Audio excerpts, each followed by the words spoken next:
ওরা নিজেরা ঢুকে পলিসি করে নষ্ট করে দেয়।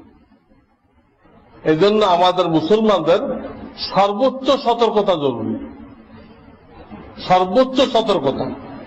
আমি বয়ানে বলছি, শূরা হলো আমিরকে সাহায্য করার জন্য, আমিরকে পরিচালনা করার জন্য কি লাগে? শূরা লাগে। আপনাদের আমির না থাকে তো শূরা কি করবেন? আমির নেই তো শূরা কাকে সাহায্য করবে?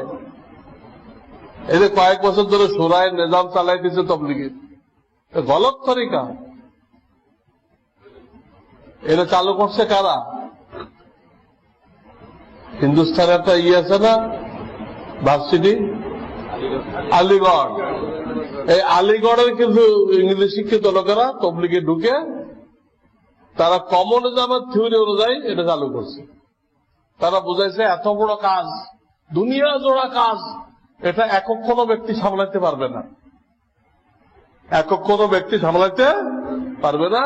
10-15 জন আমির থাকবে, শূরা থাকবে, উনি একজন, উনি একজন, উনি একদিন, উনি একদিন, উনি একদিন, 10-15 জন মিলে সামলাইবে। এই তো কমিউনিস্টের পলিট ব্যুরো, কমিউনিস্টদের কি পলিট ব্যুরো সিস্টেম, এটা গলত, সম্পূর্ণ গলত। আমাদের ইসলামের থিওরি হল আমির,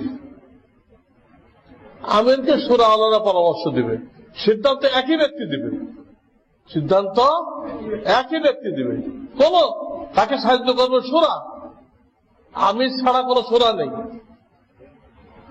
এই আলিগড়ের এই পণ্ডিতরা এই সিস্টেমটাকে নষ্ট করছে, আর ওদের মাথার মধ্যে আছে কমিউনিজম।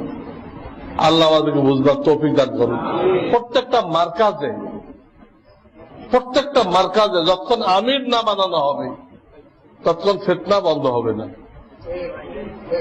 দ্বিতীয় কোন রাস্তা নেই, যেহেতু শূরায়ে নিজামে গেছে ওইতে ফিতনা শুরু হয়ে গেছে। এই শূরায়ে নিজাম যখন আছে ফিতনাও থাকবে।